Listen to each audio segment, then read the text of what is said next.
Falar hoje sobre a pseudociência. O que é pseudociência, Gabi? Ontem eu recebi um comentário no post que eu fiz e eu achei muito válido trazer essa reflexão hoje, tá? Pseudociência é tudo aquilo que a ciência não consegue provar, ou seja, uma única pessoa fez, talvez mais uma ou mais outra que não são conhecidas, né? E os cientistas mesmo não conseguem reproduzir ou não tem eficácia quando eles tentam fazer da forma como a pessoa que apresentou aquela ciência demonstrou. Então, quando outras pessoas não conseguem reproduzir aquilo que um cientista ou um estudioso, né, descobriu, eles chamam de pseudociência, porque a ciência não comprova isso cientificamente, vamos falar assim, tá bom? Mas eu sou adepta a nem tudo que a ciência aprova, não é válido, tá? Nem tudo que a ciência não aprova não é válido. E eu vou explicar por quê. Primeira coisa, sobre o post de ontem, né? As crianças, elas somatizam. E isso, gente, tanto é verdade que é nítido no bebê, por exemplo. O bebê é muito mais perceptível, tá? O bebê é muito mais visível quando nós não estamos bem. O bebê mama mais, dorme menos, quer mais colo, ele demanda mais da mãe. Isso tudo porque a mãe não está emocionalmente bem. Então, a criança em si, em todas as idades, até por volta dos 12 anos, elas sentem isso. Mas é muito mais visível a diferença comportamental quando são bebês. Mais perto de até 2 aninhos, por aí, tá? E quanto menor, mais visível ainda, porque menos fatores externos ali modificando a sinapse dessa criança, então mais conexão ela tem com a mãe, mais simbiose ela tem com a mãe, tá? E tanto é fato que quando a gente tá mal, quando a gente tá estressada, quando a gente tem problemas, né, e a gente é mãe de pequenininhos, de bebezinhos, eles passam a acordar de madrugada, eles mamam muito mais e a gente fica mais exausta ainda. E quando a gente entende que é assim que tem que ser, que ele precisa de mim, tá tudo certo, eu paro de reclamar, milagrosamente essa criança mama menos, dorme mais, né? E tudo isso acontece porque ela sente o que a gente sente, tá? Os bebês, eles se acalmam no colo de algumas pessoas, de outras pessoas não. Já pegou um bebezinho no colo, seu bebezinho talvez, que estava chorando muito no colo do pai e a mãe pega, calma. Ou estava chorando muito no colo da mãe e quando o pai pega o bebezinho, calma. Então, por quê? Porque ele sente a energia do corpo do pai e da mãe. E de onde vem? Como essa criança consegue sentir? Então, a física quântica explica isso. Se você tiver interesse, procure estudar sobre física quântica. A física quântica explica isso. Ela explica também quando a gente, adulto, chega num ambiente tenso, onde acabou de ter uma briga ou acabou de ter uma notícia ruim e você sente o clima, sabe? Um clima pesado, um clima esquisito, né? E a gente até fica meio assim. Por quê? Porque a gente consegue sentir que as coisas não vão bem, que os ares não vão bem, porque energia, emana energia do nosso cérebro. Quando eu tô pensando, quando eu tô falando, quando eu estou argumentando, saem energias, ok? E essa energia passa para a mente da outra pessoa que está do meu lado. E assim a gente vai trocando energias uns com os outros, tá? Questões de átomos, né, de elétrons, de prótons, então, seja lá o que for que a física queira explicar, mas é assim que funciona. Então, quando eu coloquei aquele post, existe um estudo, agora eu esqueci o nome dele, se eu não me engano Masaru Emoto, acho que é isso, Masaru Emoto, que ele fez o estudo da água, tá? Então ele fez vários estudos com a água, congelou a água e viu que a partícula da água se modifica, a estrutura molecular da água se modifica com as influências externas, ok? Então, dependendo de onde está essa água, dependendo do que você fala para essa água, dependendo até da frase que você coloca no papel, né? Não escreve no papel uma palavra e cola no vidro onde está a água, no copo onde está essa água, no local onde está essa água, a água modifica as suas estruturas moleculares. E isso tem também, inclusive, um vídeo que mostra o que acontece, tá? No entanto, parece que outros cientistas quiseram reproduzir isso e não obtiveram os mesmos resultados. Por isso se considera-se uma pseudociência. Porém, eu tenho amigas já que fizeram teste, não com a água, porque a gente não tem, né, o microscópio para conseguir ver as moléculas dela, mas com arroz. E eu quero fazer aqui em casa e vou postar para vocês nos stories, assim que eu conseguir fazer. Ela fez com arroz. E o arroz, onde recebeu palavras bonitas de encorajamento, frases, amor, carinho, né, no tom de fala mesmo, de sentimento, o arroz sem óleo, sem sal, sem nada, só cozido na água, ele ele durou mais tempo. O outro arroz feito na mesma medida, do mesmo jeito, no mesmo dia, na mesma temperatura, colocado num pote igualzinho, né, recebeu palavras de desencorajamento, de raiva, de ódio, aquele clima pesado, tenso, esse arroz, ele embolorou. Então, é a mesma lógica da água, tá? E eu já vi isso com outras coisas. Se vocês virem, tem experiências com florzinha. A criança que fala com a florzinha murcha. A outra não, né? Ela fica feliz, ela fica mais viva, mais bonita. E tem a experiência com arroz e tem a com a água. Então, gente, eu acredito muito nisso, tá bom? Muito mesmo. E por que a ciência não aprova algumas coisas? Então, vamos lá. Por que eu tô fazendo essa live com vocês? Para que vocês liguem as anteninhas.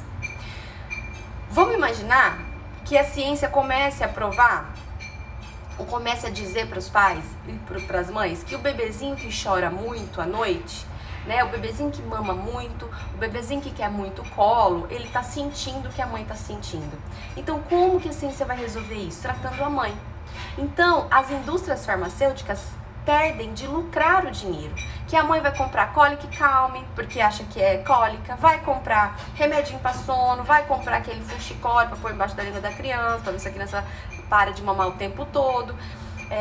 Que mais que as mães compram? Tilenol, pra dar Tilenol, né?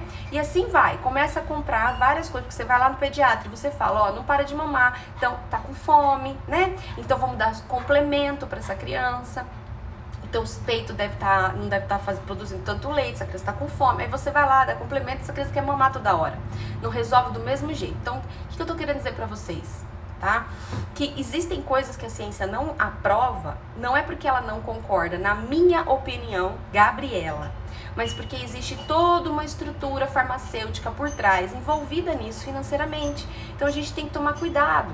A mesma coisa em relação ao coronavírus, tá? Que a gente está vivendo hoje. Tá todo mundo aí dizendo que você precisa se cuidar, que, né, toma remédio disso, toma antibiótico daquilo. Então, se você pega coronavírus, você toma esse antibiótico, mais esse remédio, mais corticoide, mais isso, mais aquilo.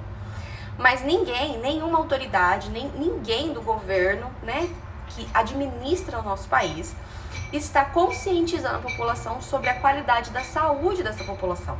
Não seria muito melhor se eles ensinassem a gente a se alimentar melhor? Se eles dissessem pra gente, ó, tome vitaminas para manter a tua imunidade, né? Uma cartela de zinco, enfim, vários tipos de vitaminas que existem por aí, custa R$25, custa R$20, dura 30 dias. E você estaria consumindo algo pro seu corpo para ele ser mais forte, para trabalhar a tua imunidade, para que se você pegar o vírus, ele venha fraco. Mas isso é barato para a indústria farmacêutica.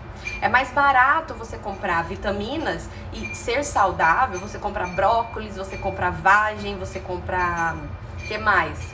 Legumes e verduras de uma forma geral, do que se você comprar o quê? Antibiótico, corticoide. Minha mãe teve coronavírus, ficou 20 dias isolada. Ela gastou mais de 400 ou 600 reais, alguma coisa assim, só em corticoide. Entende? Então, para a indústria farmacêutica, é mais barato se ela conscientizar que a pessoa precisa ser saudável.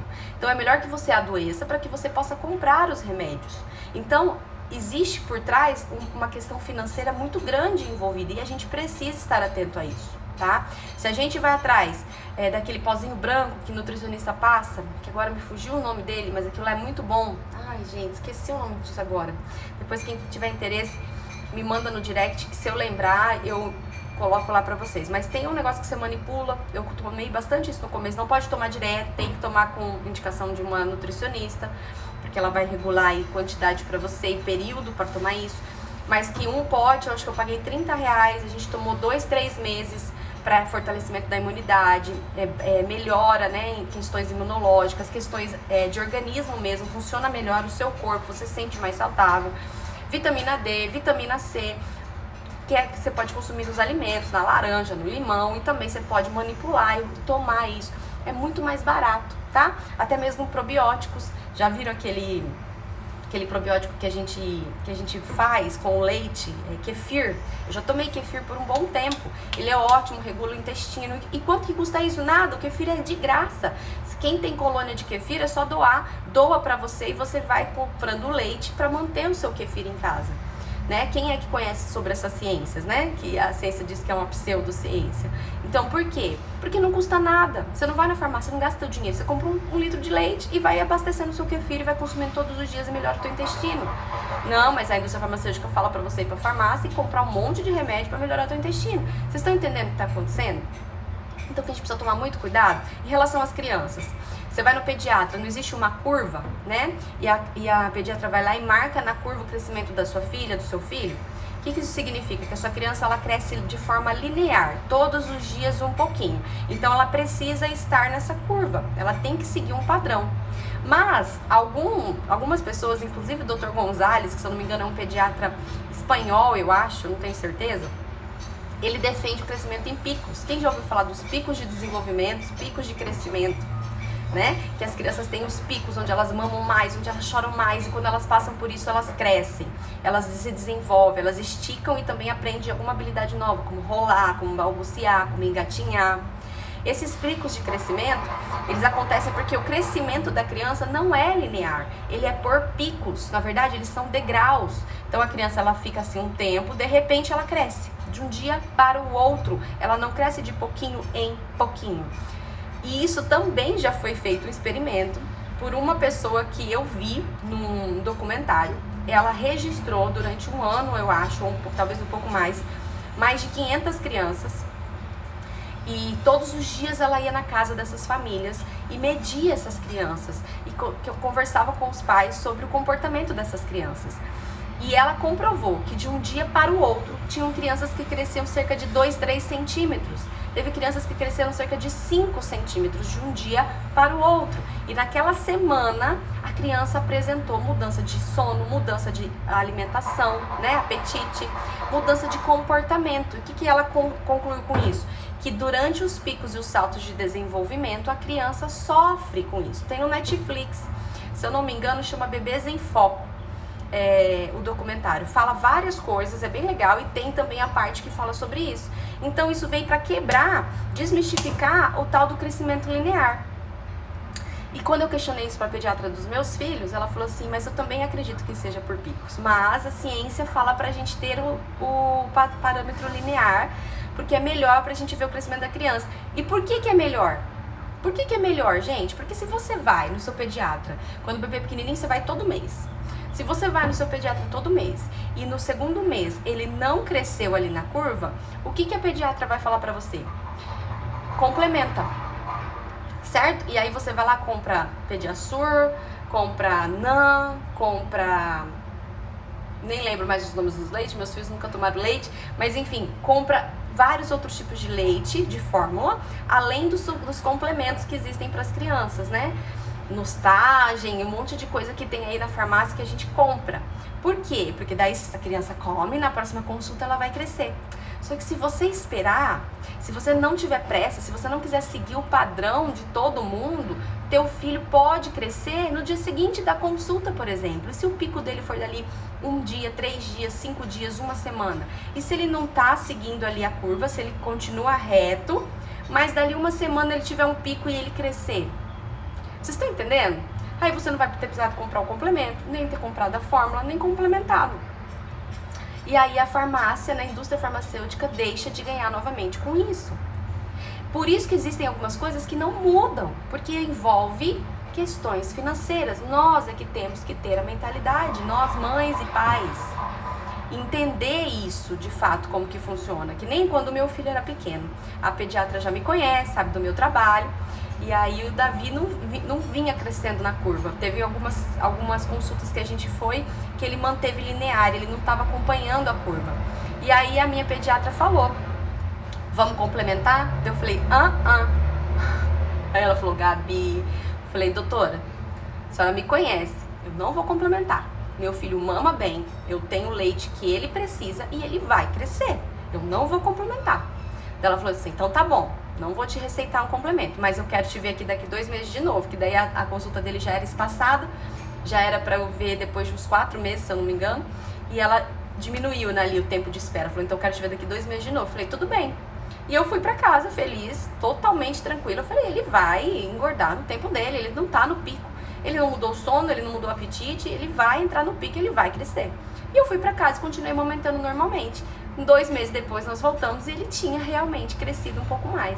Então, só não seguiu a linha padrão da linha de curva, tá? Mas ele teve um pico de crescimento um pouco mais pra frente e ele chegou. E ela falou, realmente ele cresceu. E aí eu falei, de verdade, doutor, eu falei, lá atrás, você teria mesmo me dado um complemento, né? Ela falou assim, olha, como você é o segundo filho, eu sei que você estuda, eu sei que você tá tranquila, pra você eu não insistiria, mas pra muitas mães eu preciso insistir. Porque senão elas vão pra casa, elas ficam preocupadas, elas ficam nervosas, elas acham que o filho não tá engordando, isso compromete a estrutura da criança, da família. Aí vai vir uma avó, vai querer entrar com alimentação antes do tempo, vai querer dar papinha, vai querer dar frutinha. Então é melhor que a criança tome fórmula do que coma comida antes do período de 6 meses.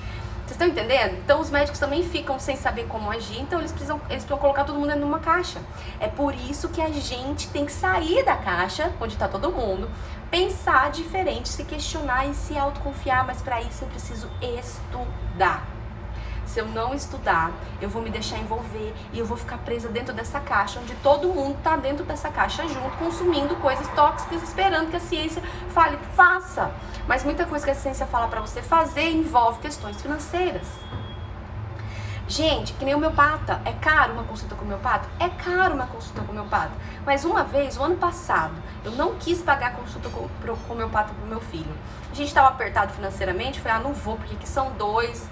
né, a consulta é R$400, eu ia gastar R$800 numa cacetada só, não tem parcelamento, é tudo no débito. Daí eu falei assim, não vou deixar. Passou, me lasquei, porque entrou o inverno, né, meus filhos começaram a ter sintomas respiratórios alérgicos, que eles têm no inverno, tinham, graças a Deus não tem mais. E aí o que aconteceu? Gastei um monte com remédio, antibiótico, teve um comprimidinho lá que eu nem sei mais pra que serve, mas tomou um monte de remédio. Eu sei que o valor que eu gastei de remédio no inverno inteiro, mais soro, mais a dor de cabeça, né, de cuidar da criança, teria pago o valor da consulta. Ele não teria tido todos esses remédios no organismo deles, nem eu todo o estresse de ter as crianças doentes. Então esse ano entrou, eu já paguei, já levei, já foi, tá? Por quê? Um remedinho, você paga assim caro numa consulta com homeopata, mas vale a pena. Um remedinho de homeopata, você vai gastar R$20 mais ou menos. Quanto que você gasta no antibiótico? Eu já paguei R$200 num antibiótico. O remédio homeopata é R$20. Sem contar que a criança fica mais saudável. Meus filhos nunca mais tiveram problemas respiratórios quando entra com medicação homeopata. Porque regula tudo aqui dentro, entendeu, gente? Então, às vezes a gente não quer gastar porque é caro, mas a gente gasta ao longo do ano o valor que nós teríamos pago numa consulta e a nossa criança estaria muito mais saudável. Porque a homeopatia, ela não faz milagre, ela atua desde que você também trabalhe outras coisas dentro de casa. E você que me segue, trabalha esses outros fatores. Então, a homeopatia para você com certeza vai ser ótimo. Se você trabalha a questão emocional do seu filho no comportamento, na fala, na comunicação, se você aliar a homeopatia a isso, é sucesso. Agora, tem muitos pais que são lá duros, firmes, não mudam padrão, não mudam nada, continuam com o mesmo tipo de educação, ferindo essa criança o tempo todo. Leva no homeopata e fala, não funciona, não dá certo. Não dá mesmo. O homeopata vai lá e regula, você vai lá e desregula tudo no comportamento. Então, uma coisa está linkada à outra. E esse tipo de medicina, ela é barata. Ela é cara para você investir numa única sessão, mas ao longo do ano ela vale a pena. É uma vez que você paga, vale a pena. Sem contar que existem até homeopatas que atendem plano de saúde. Vale a pena. Mas por que ninguém indica isso? Por que você procura alguém e fala, leva no pediatra, leva no neuro, leva nisso, leva naquilo? Crianças que têm TDAH, que têm TOD, é melhor comprar Ritalina. Quanto que custa uma Ritalina? Taca remédio nessa criança. Mas ninguém indica para fazer uma microfisioterapia, ir na osteopatia. Por quê? Porque é barato para a indústria farmacêutica. Não vai fazer você comprar nada dentro da farmácia. E vai melhorar a qualidade de vida. Vocês estão entendendo? Então, gente, o que acontece? A gente ser saudável emocionalmente e fisicamente para a indústria farmacêutica é ruim. Quanto mais doente for o ser humano, melhor a ciência lucra. Vocês estão entendendo isso? Então a gente precisa quebrar padrões e parar de acreditar só no que a ciência aprova ou desaprova. A ciência é importante? Claro que é. Muita coisa que ela aprova faz sentido, salva a gente? Salva a gente. Mas não é acreditar em tudo. Se a ciência não aprova, então eu não acredito. Tem coisas por trás disso. Tem coisas por trás da pseudociência, como por exemplo a qualidade de vida. Então essa é a mensagem que eu queria deixar para vocês hoje. ok? Para vocês abrirem a mente, olharem além, tá? Tentarem não focar sempre só nos remédios, só nos argumentos dos médicos, não que não vale os argumentos deles, eu não estou criticando a medicina, mas tentar pensar um pouquinho fora da caixa, tá bom? Entender que existe sim, por trás, muita coisa envolvida e que nós temos que ter ali uma sabedoria para saber digerir e administrar tudo isso, ok? E crescer e evoluir, porque existe sim as pseudociências e elas são verídicas e verdadeiras, elas são importantes, elas acontecem e se a gente acreditar nelas, a nossa vida melhora, a nossa qualidade emocional e física melhora, ok? É isso que eu queria deixar pra vocês hoje. Quem mais? Tem perguntas? Deixa eu ver. Tem um monte de gente aqui escrevendo, eu não li nada. Vamos ler agora então. Deixa eu ver. Qual documentário? Gente, o documentário Bebês em Foco. Tem vários episódios. Um dos episódios explica sobre a questão do desenvolvimento, tá bom? Concordo com tudo, ótimo. Esse discernimento, às vezes, nos cegamos a depender do problema em que estamos passando, até cair a ficha. Exatamente. E por quê, Ana Paula? Porque é muito mais fácil você ter uma resposta lógica, tá? Ai, meu filho não tá engordando. Ah, porque o seu leite é fraco. Então compre Pediasur pra ele. Compre NAN pra ele, ok? Opa, resposta, tenho resposta fácil. Nós não fomos programados a pensar, a raciocinar, a entender. A gente foi programado a seguir regras e normas. Você, quando criança, não foi estimulada no raciocínio. Você foi estimulada e incentivada a obedecer. Porque manda quem pode, obedece quem tem juízo. Então agora, se alguém nos dá uma resposta, a gente vai lá e pega ela como verdade. Não, precisamos aprender a ser questionadores. Refletir sobre algumas coisas. Será? É que nem a questão do Covid. É meio forte que eu vou dizer aqui. Mas eu ainda não sei, quando sair a vacina, se eu tomo, se eu dou vacina aos meus filhos. Eu não sei. Não sei o que tem por trás disso. Não sei quais são os reflexos disso a longo prazo, não foi testado em ninguém, eu não sei o quanto isso realmente vale ou não vale. Eu sou muito mais de fortalecer meu sistema imunológico das crianças, para que se a gente pegar isso vá embora e a gente nem sinta, do que ficar tacando um monte de vacina que ninguém nem sabe se é eficaz ou não. Sabe? Por quê? Porque eu reflito. Eu não sou contra vacinas, mas eu reflito, eu questiono, eu estudo, eu busco informação antes de tomar decisão, certo? Gabi, indica um livro sobre os picos de desenvolvimento dos bebês? Gente, eu nunca li um livro sobre pico de desenvolvimento. Pico de desenvolvimento, tem várias coisas que falam nos grupos de Facebook. Quando eu era mãe de bebezinhos, eu lia muito sobre isso. Os documentários, né, e os artigos do Dr. Gonzalez, procura lá Dr. Gonzalez, picos de desenvolvimento no Google, você vai achar um monte de coisa publicada por ele. E deve ter alguma coisa no YouTube também, tá? Eu lembro que quando eu estudei sobre isso, eram artigos que eu achava, né, no Google, pessoas que me encaminhavam, não teve um livro específico. O que mais? É verdade, o sistema é mau, obrigada. Tem gente de Luxemburgo, que massa, gente. Vou retomar a homeopatia para os meninos. É ótimo a homeopatia, gente. Retomem mesmo, vocês vão amar. Demora um pouquinho para fazer efeito, porque o organismo, né, não tem química, então ele é natural, é um processo natural, mas é excelente. Eu sou super a favor, e aqui em casa todos nós tomamos, não só as crianças, mas eu e meu marido também. A gente evita o máximo de remédio possível. Nós somos aí a base das coisas mais saudáveis. Claro que se precisar de remédio a gente vai tomar. Eu não sou bicho grilo que não toma remédio, mas eu sempre questiono, eu sempre analiso e eu tento entender o meu corpo. Por que eu estou com dor de cabeça? Por que meu filho resfriou? Por que ele tá com esse sintoma? Alguma coisa do corpo dele tá demonstrando pra mim que ele sofreu e agora ele tá botando pra fora. Eu tento entender isso, ok? Óleos essenciais, sim. Eu adoro, sempre usei muito óleo essencial, óleo de lavanda, óleo de tea tree, que chama, né? Gente, todos os óleos essenciais que indicarem pra vocês, todos eles são bons, tá? Mas tem que usar com frequência, tem que acreditar nisso, tem que viver uma vida diferente. Não adianta você consumir McDonald's, você só gostar de tecnologia, você ter uma vida completamente diferente dessa vibe natureza e consumir óleo essencial. Não vai fazer efeito pra você, porque existe uma questão que a gente precisa acreditar naquilo, se envolver com aquilo. Nosso organismo não pode ter bloqueios em relação àquilo.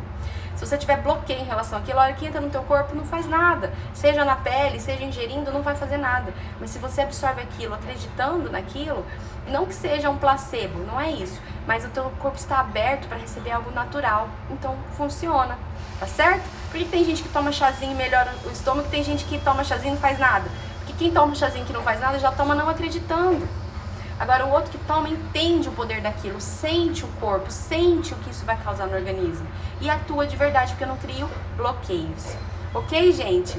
Mas é isso, beijo grande pra vocês, invistam mais nas pseudociências, sejam mais questionadoras, mais reflexivas, pensem um pouco mais, não vão só na um do outro, passem a refletir um pouco mais sobre as coisas e vocês vão ter uma vida muito melhor, tá bom? Beijo, fiquem com Deus e até amanhã.